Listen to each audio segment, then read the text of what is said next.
Dans cette situation, il s'agit de probabilités d'événements indépendants. Les événements sont indépendants, c'est déjà dit dans l'énoncé, et il s'agit de calculer les probabilités, de manipuler donc les événements indépendants pour calculer les probabilités. Donc voici l'énoncé. En France, depuis plusieurs années, environ 49% des enfants nés sont des filles. On choisit au hasard une famille de 2 enfants dans la population française et on suppose que les naissances des 2 enfants sont indépendantes. Alors si les naissances sont indépendantes, ça veut dire garçon ou fille, donc les probabilités seront conservées. C'est-à-dire 49% des naissances sont des filles et 51% sont des garçons. Donc ça c'est conservé, peu importe finalement l'ordre de la naissance, garçon avant ou fille avant. Et ceci, c'est parce que les événements sont indépendants, comme c'est dit dans l'exercice. Donc, première consigne, représenter les différentes compositions possibles de cette famille à l'aide d'un arbre pondéré ou d'un tableau de probabilité. On va faire les deux. Commençons par l'arbre. Alors, dans la famille, soit c'est une fille qui naît en premier. Alors si c'est une fille qui naît en premier, ça veut dire que il peut y avoir une fille en deuxième position ou un garçon.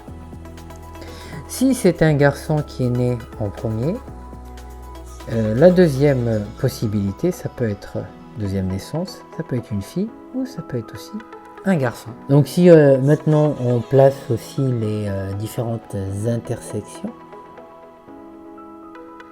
sur les feuilles, donc ici nous avons fille, fille, donc une famille, deux filles. Nous avons aussi la possibilité d'avoir une famille de filles et garçons, une famille de garçons et filles, et une famille de garçons et garçons, donc de 2 garçons. Maintenant, les probabilités, donc dans l'énoncé, une seule probabilité est donnée, mais elle permet de trouver tout le reste. Donc c'est celle-ci, 49% des enfants qui sont nés sont des filles. Donc la probabilité que ce soit une fille qui naisse est de 0,49. Donc ici, nous avons P de F égale 0,49. La probabilité que ce soit un garçon est de 0,51. Ensuite, sur la deuxième branche, c'est des probabilités conditionnelles, mais finalement, comme les événements sont indépendants, c'est pas vraiment des probabilités conditionnelles.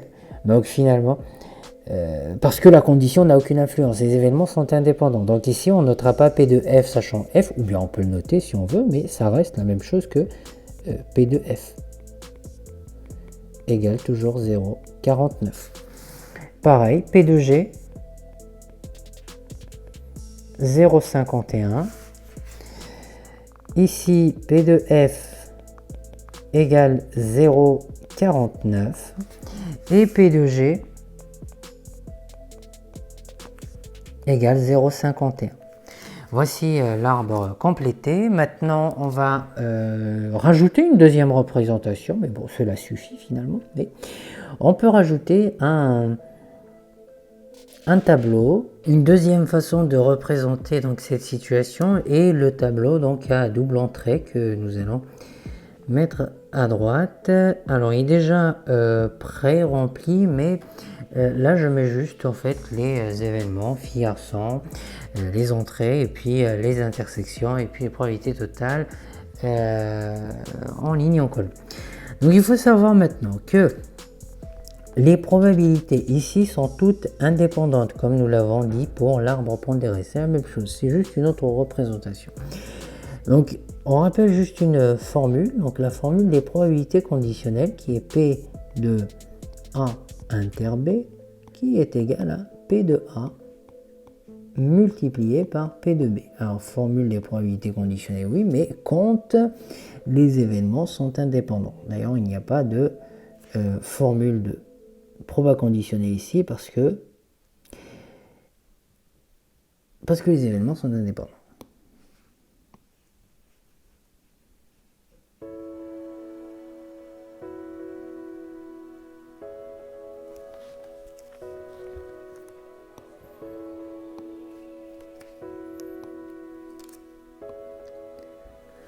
Alors pour compléter ce tableau, on sait que la probabilité donc que la naissance donne une fille, alors c'est 0,49.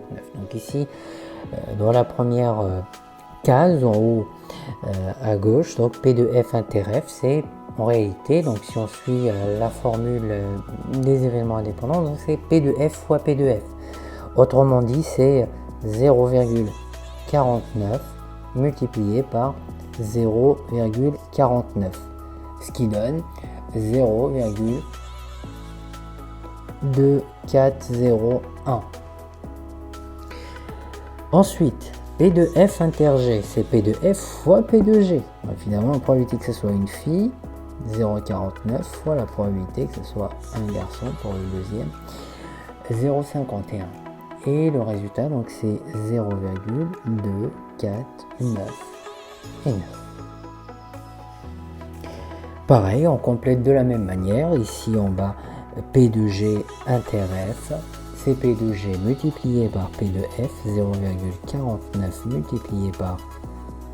pardon, petite erreur de ma part, 0,51, puisque c'est un garçon en premier, multiplié par 0,49, et donc le résultat c'est 0,2499. Enfin, P de G inter G, probabilité que ce soit un garçon, 0,51 multiplié par probabilité que ce soit encore un garçon à la deuxième naissance. Le résultat c'est 0,2601. Maintenant, pour avoir les probabilités totales, eh bien c'est des additions. Addition en ligne ou en colonne. Donc la première colonne additionnée va donner 0,49. La deuxième additionnée va donner 0,51. La première ligne additionnée va donner 0,49. La deuxième ligne est 0,51 et l'addition de la dernière colonne va donner 1. Donc simplement, voici comment est résumée la situation, que ce soit par un arbre pondéré ou par un tableau à double entrée. Dans les deux cas, les événements sont indépendants, donc c'est peut-être légèrement différent des probabilités, enfin de l'arbre et du tableau qui a déjà été traité, qui ont déjà été traités dans d'autres méthodes précédemment, mais ça reste quand même le même principe. Deuxième question, donc on déduire la probabilité que dans la famille il y ait un enfant de chaque sexe. La probabilité qu'il y ait un enfant de chaque sexe, simplement, il faut traiter tous les cas. Les naissances sont dans l'ordre suivant, fille-garçon, ou alors garçon-fille. Donc si on est dans le cas de l'arbre pondéré, nous avons deux chemins. Donc fille-garçon, ou bien garçon-fille. Il y a deux chemins. Si on est dans le cas du tableau, eh bien c'est aussi deux possibilités, donc soit fille et garçon comme nous l'avons dans cette case là, ou bien garçon-fille comme nous l'avons ici aussi.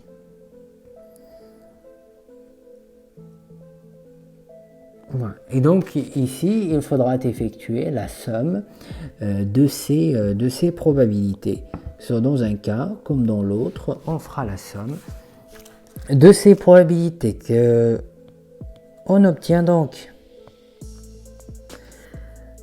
P. Alors est-ce que l'événement a été il a un nom, l'événement? Non, il n'a pas de nom. Donc finalement c'est P de F inter G plus P de G inter F. Et donc par calcul, eh bien, nous avons déjà tout qui est pratiquement dans le tableau. Alors P de F inter G 0,2499 plus P de G inter F, pareil 0,249 et 9. Après calcul, on trouve 0,4999. 8. Donc là, j'ai recopié directement les valeurs du tableau. Mais on aurait pu aussi utiliser l'arbre et multiplier, calculer les probabilités des chemins en faisant les multiplications à chaque fois. Donc c'est-à-dire que cette valeur-là, on va dire que c'est le premier chemin. Donc premier chemin 0,51 multiplié par 0,49. Et là, le deuxième chemin, c'est 0,49 multiplié par 0,51. Bien sûr, dans les deux cas, on obtient la même chose, 0,2499 plus 0,2499.